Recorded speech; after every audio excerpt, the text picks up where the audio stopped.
Okay, so let's work through this example here.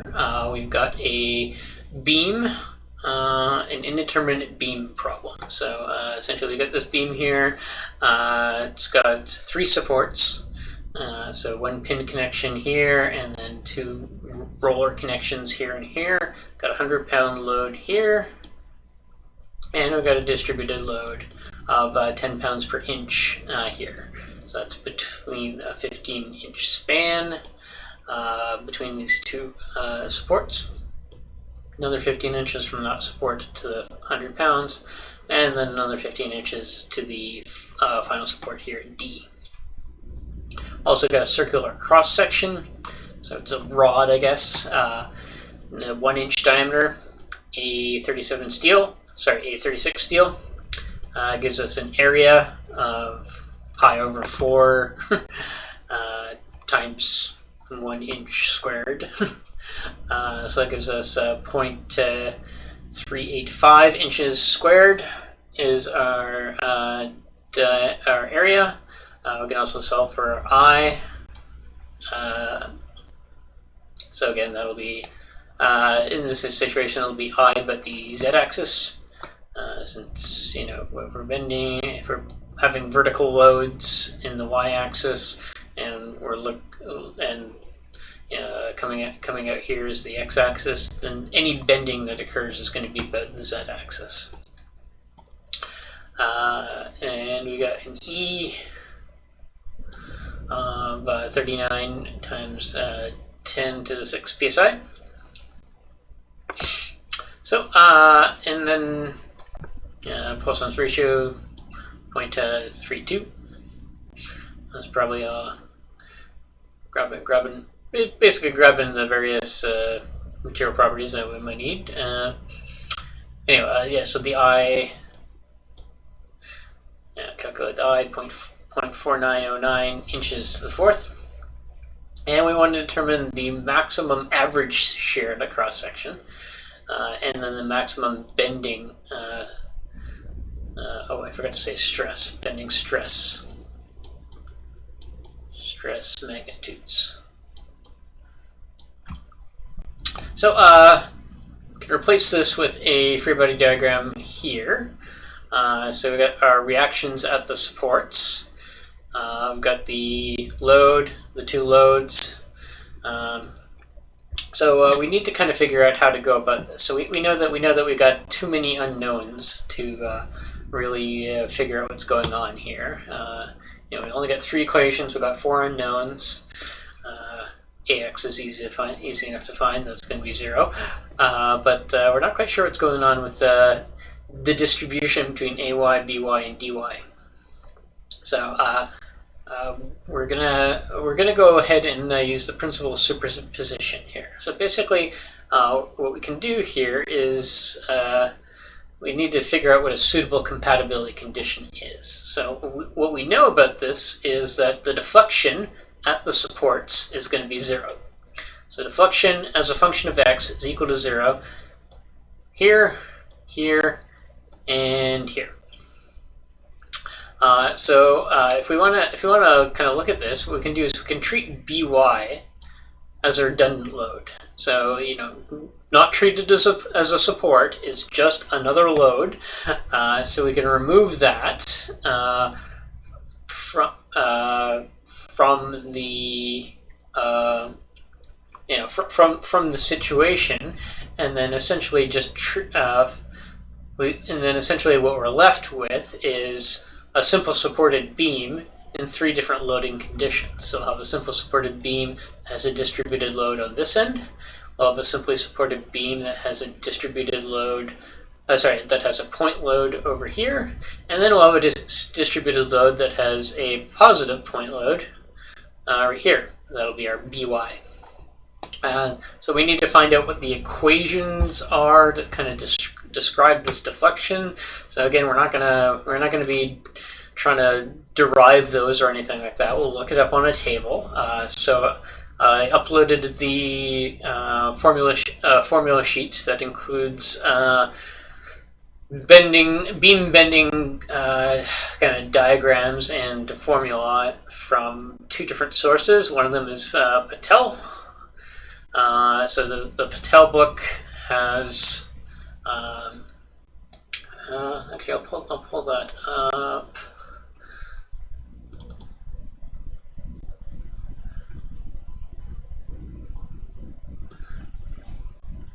Okay, so yeah, got the Patel book at the top here. So again, it's not we're not looking at any of the cantilever beam cases. So I'll go on the second page. I got the simply supported beam cases. So we got basically 2-point loads and one distributed load. So we're looking at this formula here for our distributed loads, and we're looking at this formula here for our this formula here for our point loads, this formula here for our distributed loads. So and just going back here, so we basically just copied that out in terms and we've got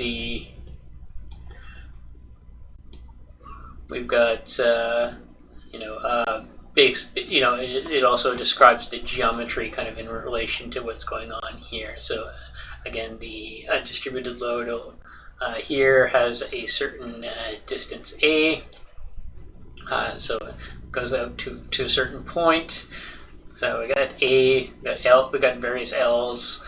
We got our X, that is the point that we're looking at.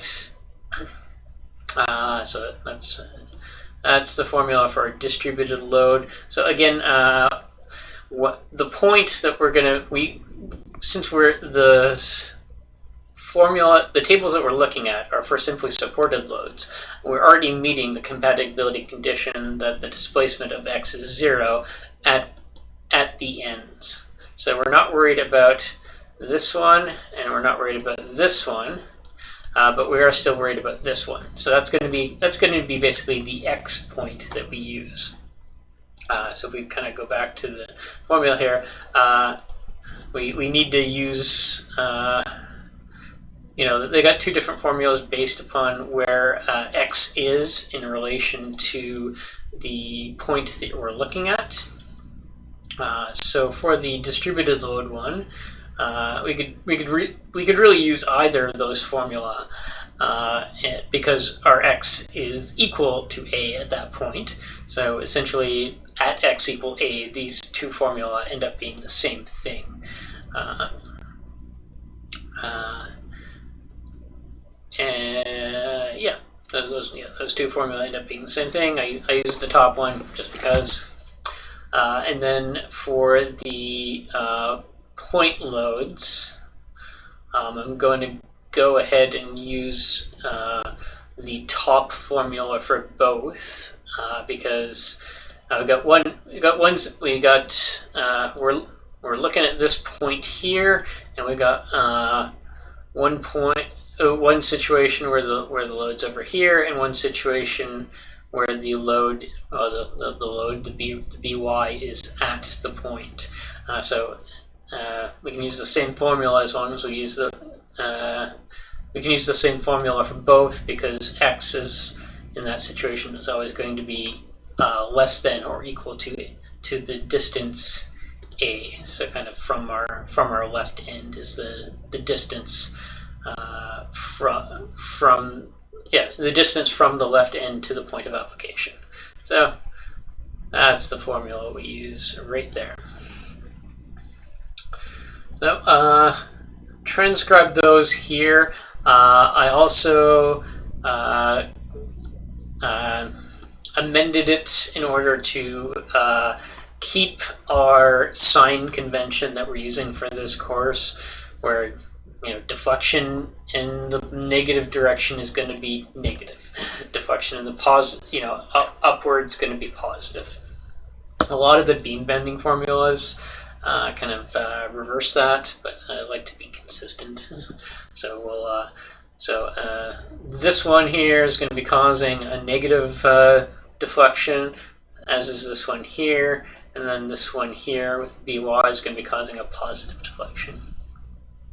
And in this instance, because we're using the same formula twice, but we got different values for this term here, I used C instead of B just for simplicity's sake. So just taking all those, we got the deflections that those would cause, and we just need to match them at x equals 15. So deflection at x equals 15 is equal to 0, and then I basically just took all those and plugged all our various numbers in. So our lengths, we had 2L terms, so that's 90 inches. We got various A terms. Those are all, those are 15 inches for the distributed load one. The B term in the S2, it's 15 inches as well. The C term in the S2 for the one for the support, that's 30 inches. I did notice here that all of these terms have x over LEI in them. So I just kept those, and then since it's equal to 0, I kept those and then canceled them out. And you can just factor out those terms and not worry about that. So plugging those in gave us these numbers, these numbers on the terms in the brackets, and then this in the front, and then we're able to solve for by. So by times blah blah blah is equal to blah blah blah plus blah blah blah. By ends up being 170.95 pounds. So just a quick redraw of our free body diagram, including the 170.95 pounds, and then we can. Now we're in a situation where we can find the rest of the reactions. So we've got our AY, got AX, DX. Again, AX is easy. AX is 0. Taking the sum of our moments about A. We got our for this I took the distributed load and put its resultant there, because again, that's what you do when you're trying to find the reaction. If you're trying to find the reactions at the supports. So negative 150, because it's a 15-inch span, it's a 10 pounds per inch. Negative 150 times 7.5 inches. Again, it's acting in the middle of that 15-inch span. Plus the 15-inch times 170.595. Again, that's there. Minus the 100 pounds times 30 inches, and plus the dy times 45. So again, we're at this point here. So again, this one is going to cause a negative moment about that point. This one's going to cause a positive moment about this point. This one's going to cause a negative. This one's going to cause a positive moment. So I really hope that everyone in this course by now has a solid grasp of what directionality of moments causes positive or negative moments. What directionality of forces relative to the point we're taking it about causes a positive or negative moment. Because if not, if you can't get that down packed, you really need to review that. So anyways, able to solve for dy. That's 34.7 pounds. And then we can solve for Fy. That's 44.4 pounds. So just replacing that with our free body diagram here. So now we got everything we need to start constructing our shear force diagram. So again, we just kind of go from left to right, and see what happens. So the first thing we've got is our 44.4 pounds support. It's pushing upwards. So we start at 0, we go up to 44.4. The next thing we have is a distributed load. It's a negative 10 pounds per inch distributed load. So the slope here is going to be negative 10 pounds per inch. So the change between here and here, that's going to be the minus 150. So slopes down, gets to this point, and then we get to that point, that's where the support is, and then it jumps up by the 171 pounds. And then it stays constant there until we get to the negative 100 pounds. So then we jump down another 100 pounds to minus 34.6. Stays constant until we get to the end, and then we hit the support, and we get back up to 0. Which is, yeah, that's what we expected. Slight rounding error. Starting from this end, we ended up 34.6 pounds instead of 44.7 pounds that we calculated here. Whatever, not a big deal. But we starting from one end, we worked our way back up to 0, which is exactly what we expected. So based upon that, we're able to figure out what our maximum shear is.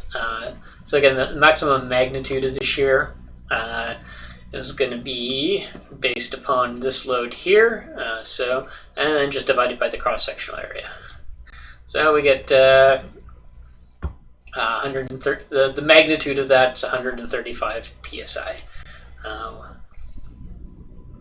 And then what we can do, we got our shear force diagram, and we can use that to figure out what our bending moment diagram is. So I figure that the easiest way to do this would be to kind of work our way backwards. So I kind of started, we know that we got a pinned connection here, I've got a pinned connection here. So we know that the moments need to be 0 at both those ends. It's free to rotate there, so there's nothing there that'll be causing any internal moment. So starting backwards, starting from 0, we know that the change in the moment from here to here is just based upon the area of this box here. So negative 34.6 pounds times 15 inches gives us 15.9 inches. So we know that over that span, the bending moment decreases by 519 pound inches. And it gets to 0. So that means that the magnitude here needs to be 15.9 pound inches.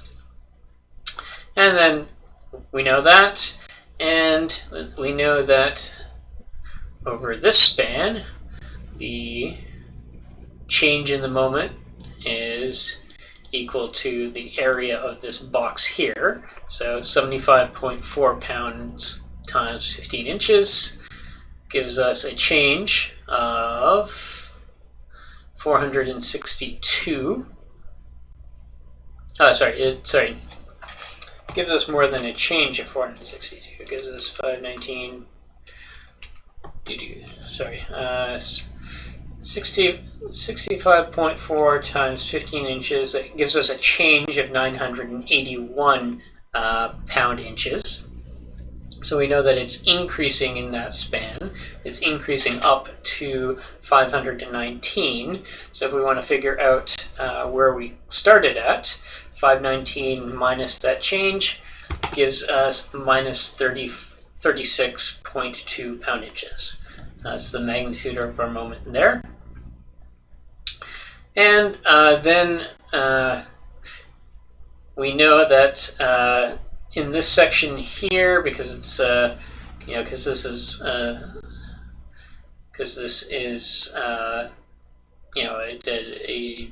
this is a slope caused by distributed load, so the shape of the moment diagram is going to be quadratic. We also know that it is going to hit the slope there is going to hit 0, where the line crosses the 0, where the shear line crosses the 0 there. So it's going to be flat right there. We know that the magnitude of the moment is 0 at the origin. We know based upon just that, we know roughly this shape. We can also figure out kind of in order to help us kind of scale it a bit better, we also can find out what the magnitude of the moment is when it maxes out in this little section here. So in order to do that, we just basically need to find out where this thing intersects here. So again, the slope of this line here is described by a line that is 44.4 pounds minus 10 pounds per inch times x. So we can therefore solve x where it crosses the x-axis there as 4.44 inches. So therefore, if we want to figure out what the area of this triangle is, that's just going to be 44.4 pounds times 44.44 inches divided by 2, because it's a triangle, and that gives us 98.6 pound-inches. So we can kind of place that right there, and then kind of fill in the rest of our graph here. Nice little quadratic curve going on there. So that gives us our bending moment. We can also, based upon that, we can kind of sketch the deflection of the beam. So we've got the 2 inflection points. We know that kind of it changes its bending moment from positive to negative at these points. And we also know that the deflection is 0 at here, here, and here. So essentially, kind of starting from this end, this is a positive bending moment in this area, so it's going to be the type of curve that looks like it's going to be holding water, and it increases its curvature, starts to decrease its curvature, decreases its curvature until it hits that inflection point, and then it's straight. Instantaneously straight at that inflection point, and then starts to curve the other way. So now it's starting to curve this way, and that'll occur until we hit this point here, and then it starts to curve back kind of in a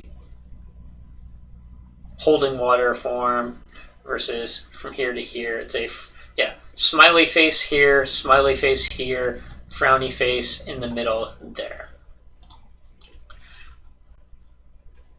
And then just kind of matching the deflections being 0 here, here, and here.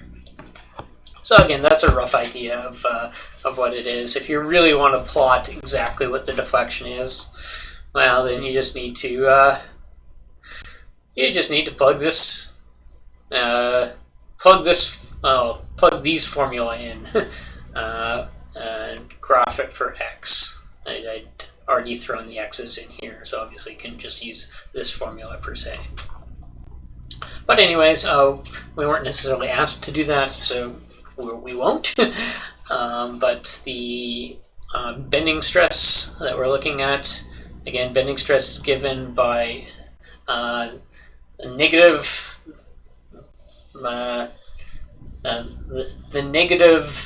bending moment times y divided by I. So again, that's saying that, you know, when we have a beam and we bend it in a positive manner, that means that kind of, if we're looking at a cross section here, and we got the neutral axis in the middle here, when we're bending it like this, if we have a positive y, so we're looking at the top of the beam, then at the top of the beam, this top here is under compression, whereas at the bottom of the beam, so we got a negative y, at the bottom of the beam, that's under tension, which is basically what would have to happen if we wanted to deform this shape into this shape. The top needs to get smaller, the bottom needs to get bigger, because, you know, we got sections that initially looked like that now look like this. So anyways, so we know that the magnitude of that is, I'm going to say the stress max here, it's going to be plus or minus that amount, because you know, you're going to get the same magnitude of the of the bending stress due to the fact that this cross section. I went too far. There we go. Due to the fact that the cross section has an equal distance from the neutral axis to the top and the bottom of it. So you're not going to get any larger magnitude of the positive or negative components of the bending stress based upon the geometry. That's not always going to be the case. Sometimes, oftentimes if you have beams that aren't symmetrical about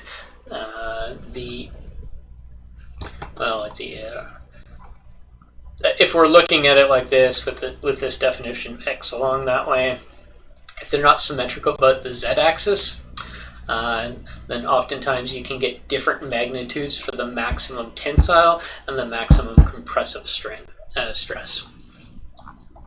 But just based upon the situation we've got here, because it's a circular rod, the maximum stress is the maximum magnitudes of the stress, that's going to be plus or minus 509 pounds. So pound inches times 0.5 inches. So again, just got a rod here with a diameter 1 inch, so from here to here is half an inch, same thing from here to here, and then divided by our I. So that'll give us plus or minus 428.6 psi. So again, compressive on the top, tensile on the bottom. And that is about it.